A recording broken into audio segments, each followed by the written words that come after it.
মই যি হেৰুৱাইছো জীৱনত সেয়া মই কেতিয়াও বুজাব নোৱাৰো। কিন্তু বিহুৰ প্ৰথম দিনাখন মই তেওঁৰ লগত মই সদায় আচলতে কথা পাতো।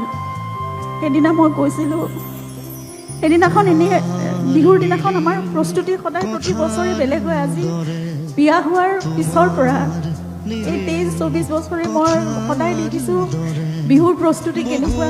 এই দিনটোত সেই দিনটোৰ পৰা আৰম্ভ কৰি কেনেদৰে কি পিন্ধিব, কি কৰিব, কেনেকৈ কলৈ যাম, 1.5 মাহ 2 মাহৰ বাবে আমাৰ প্ৰস্তুতি গোটেই ঘৰখনত মানে কেনেকুৱা এটা পৰিৱেশ থাকে। কিন্তু সেইদিনা সকলো একেবাৰে নিস্তব্ধ, কিবা একো নাছিল শূন্যতাৰ বাহিৰে। আৰু মই তেওঁৰ লগত কথা পাতি আছিলোঁ। তেতিয়া মই তেওঁক কৈছিলোঁ যে তুমিয়ে দেখোন লিখিছিলা শেষ বুলিলেইতো শেষ নহয়, আকৌ আৰম্ভ হয়। ক'ৰবাততো এয়া চলি থাকিব লাগিব, নতুন আৰম্ভণি হ'ব লাগিব। তোমাৰ মোৰ যাত্ৰা ইমানতে